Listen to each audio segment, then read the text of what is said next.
कांग्रेस के नेतागण, मेरे प्यारे कार्यकर्ता, यूपी के मेरे सारे साथी,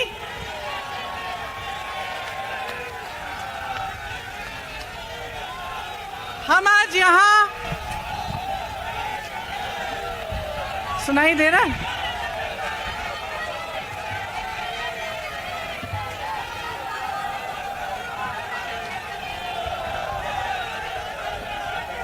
सुनिए,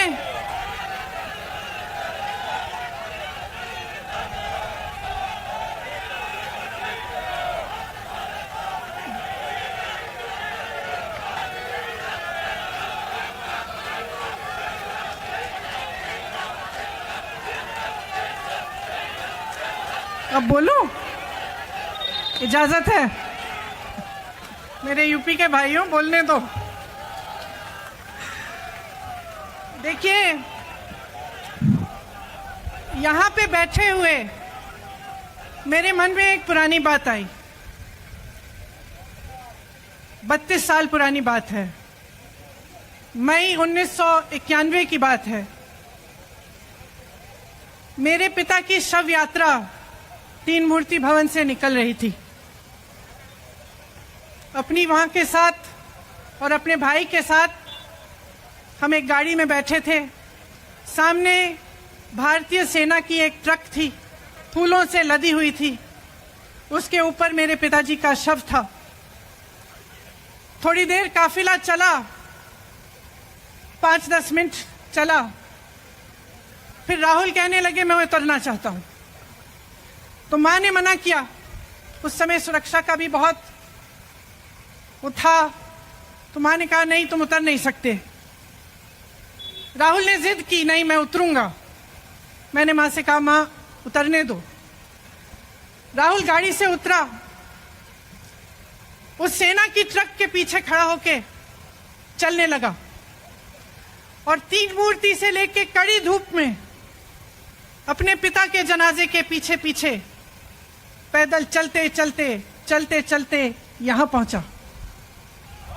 इस जगह से कुछ 400-500 गज दूर यहां पर मेरे शहीद पिता के अंतिम संस्कार मेरे भाई ने किए।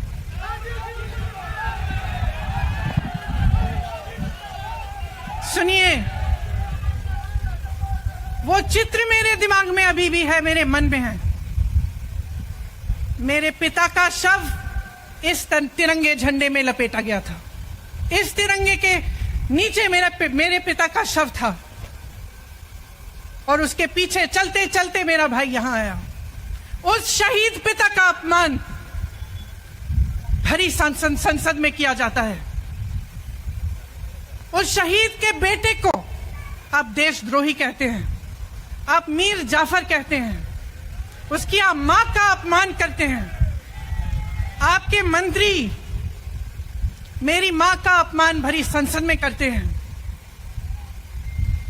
आपके एक मुख्यमंत्री कहते हैं कि राहुल गांधी को पता भी नहीं है कि उनका पिता कौन है। आपके प्रधानमंत्री भरी संसद में खड़े होकर कहते हैं कि ये परिवार नेहरू नाम को इस्तेमाल क्यों नहीं करता। पूरे परिवार का अपमान करते हैं। कश्मीरी पंडित समाज के रिवाज का अपमान करते हैं, जिसके तहत एक बेटा अपने बाप के मरने पर पगड़ी पहनता है, परिवार की परंपरा को आगे बढ़ाता है। लेकिन आप पर कोई मुकदमा नहीं होता, आपको 2 साल की कोई सजा नहीं मिलती, आपको जेल की सजा नहीं मिलती, आपको संसद से कोई बाहर नहीं निकालता, आपको मना नहीं करता कि 8 सालों के लिए आप चुनाव नहीं लड़ सकते। क्यों? मैं पूछना चाहती हूं क्यों?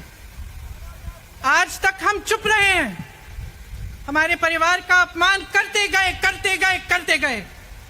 मेरे भाई ने क्या कहा? संसद में वो मोदी जी के पास गए और उनसे गले लगे।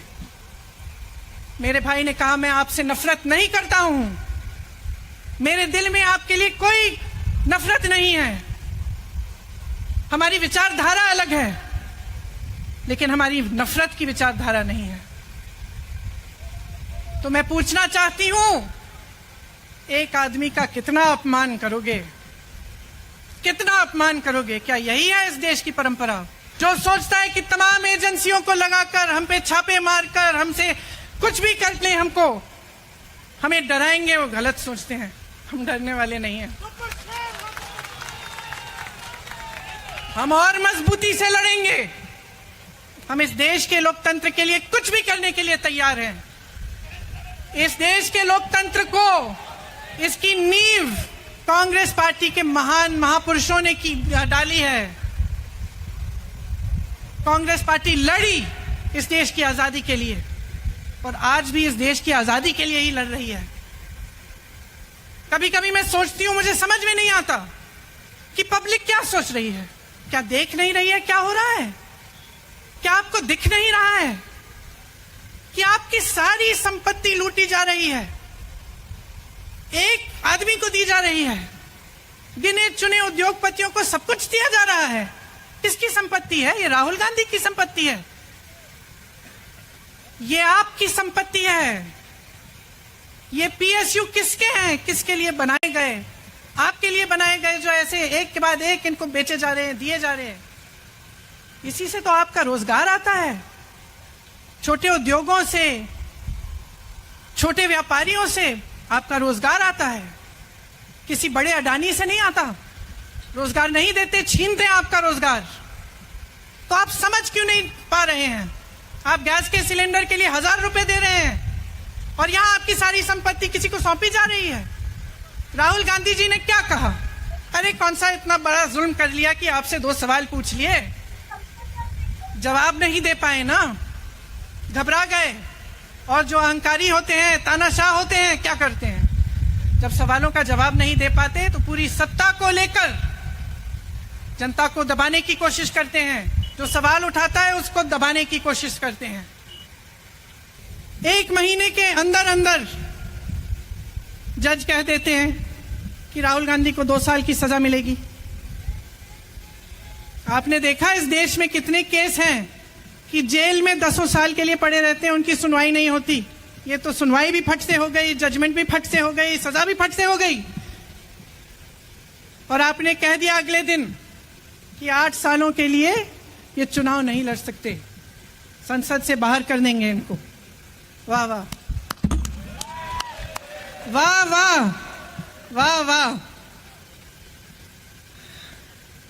बहुत धैर्य है आप में। अरे कायर हैं, कायर है इस देश का प्रधानमंत्री। लगा दो केस मुझ पर, लगा दो केस मुझ पर, जेल ले जाओ मुझे भी, लेकिन सच्चाई ये है कि इस देश का प्रधानमंत्री कायर है।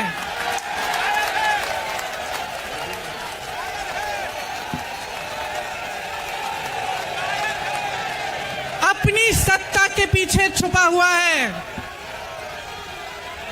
अहंकारी है।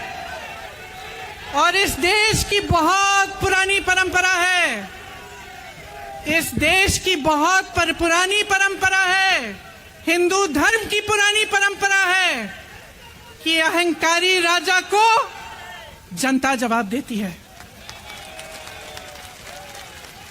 और इस देश की बहुत पुरानी परंपरा है कि अहंकारी राजा को ये देश पहचानता है। मेरे परिवार ने मुझे एक चीज सिखाई है कि ये देश दिल से बोलता है और दिल से सुनता है। ये देश सच्चाई को पहचानता है।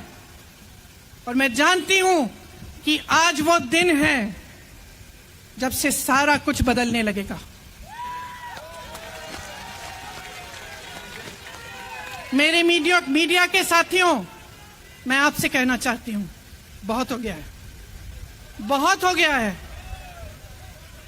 मैं जानती हूं आप पर कितना दबाव है। मैं जानती हूं कि आपको लाइन भेजी जाती है कि आज आपको ये कहना है, आज आपको ये लिखना है। लेकिन आपकी एक बहुत बड़ी जिम्मेदारी है। आज लोकतंत्र खतरे में है।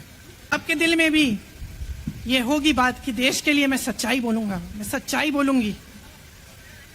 आज आप बोल नहीं पा रहे हैं, हिम्मत करिए, खड़े हो जाइए आप भी।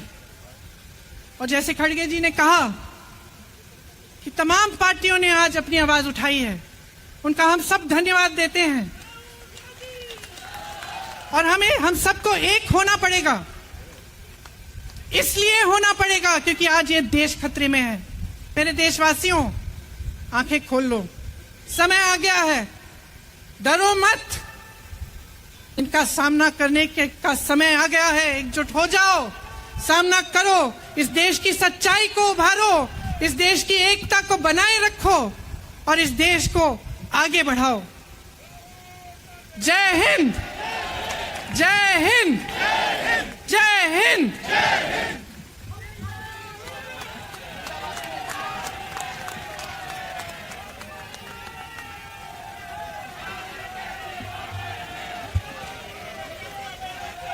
इस